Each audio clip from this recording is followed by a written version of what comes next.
रेहाना और रवि की शादी के वक्त रवि के पास कुछ नहीं था। रेहाना, तुमने मुझसे शादी करके एहसान किया है। मुझसे ज्यादा तो तुम कमाती हो। अरे तो क्या हुआ, एक दिन आएगा रवि कि तुम खूब पैसा कमाओगे। मुझे तुम पर पूरा विश्वास है। रवि और रेहाना खुद को स्टैंड करने के लिए पूरी मेहनत करते। रेहाना, मैं नौकरी नहीं करना चाहता हूँ।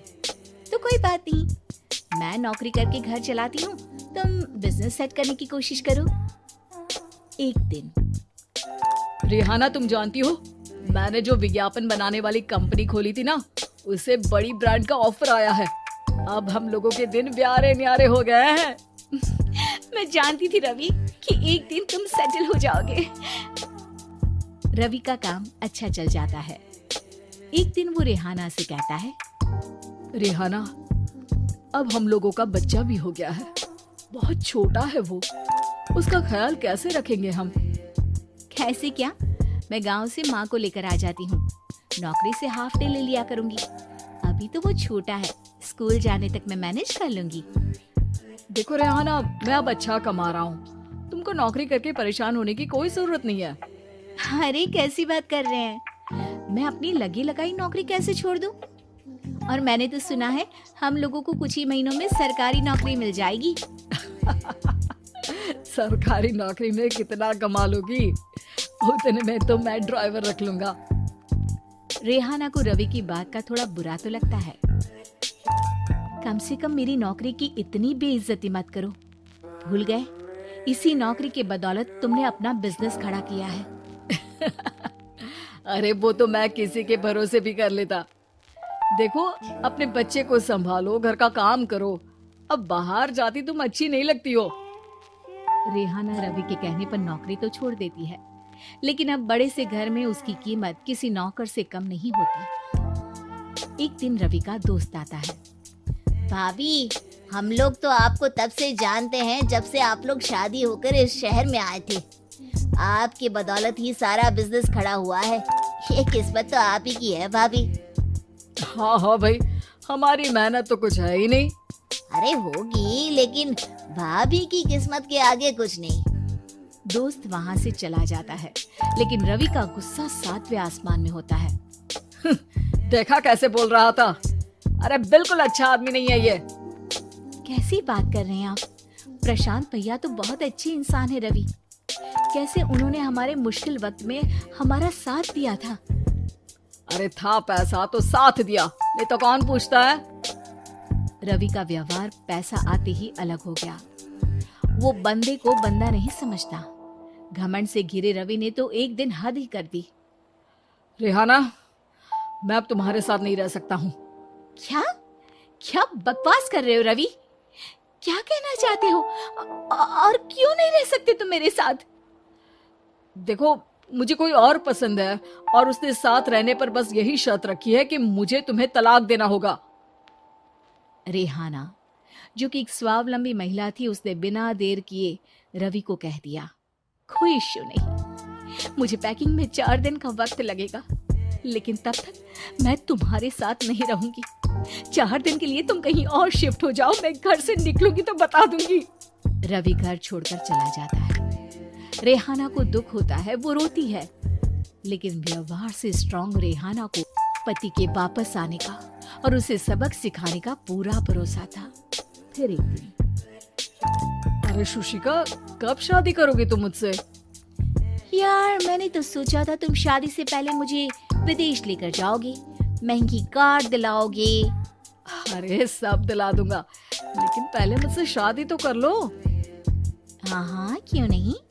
मैं कुछ दिनों के लिए अपने मम्मी पापा के पास जा रही हूँ और लोगों से अपनी शादी की बात करूंगी।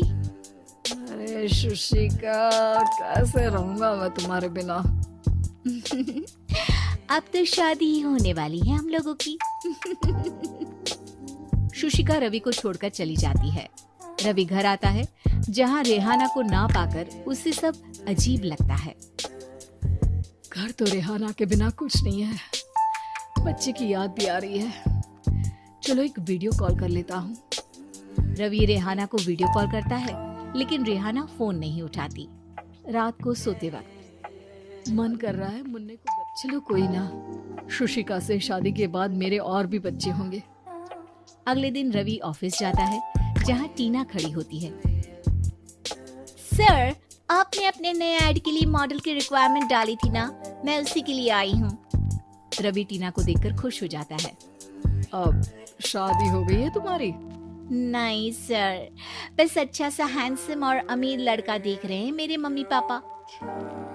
रवि के दिमाग से तो टीना को देखकर शुशिका का ख्याल भी खत्म हो जाता है।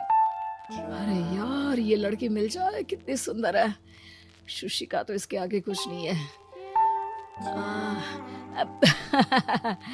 क्या तुम्हें ऐसा नहीं लगता कि मुझसे मिलकर तुम्हारी ये खोज खत्म हो गई है?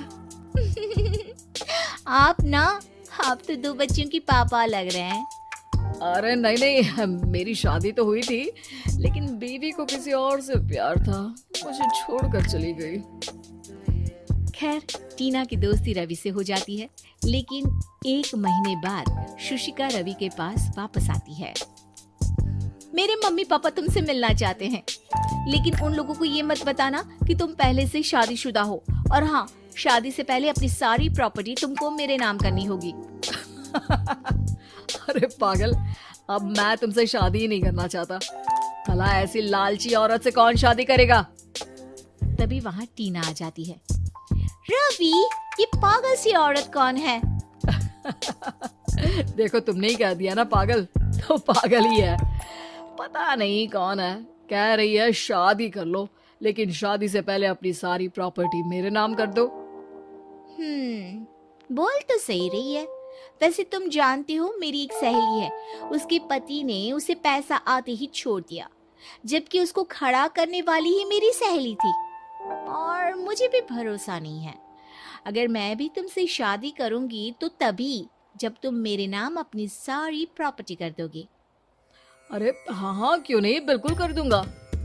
रवि और टीना की शादी की तारीख तय हो जाती है। वो अपनी सारी प्रॉपर्टी के कागज लेकर शादी वाली जगह पर पहुंचता है, लेकिन वहां टीना आती नहीं। रवि टीना को मैसेज करता है, कहाँ हो?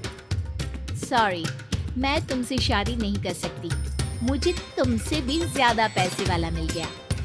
रवि को गुस्सा आ जाता है।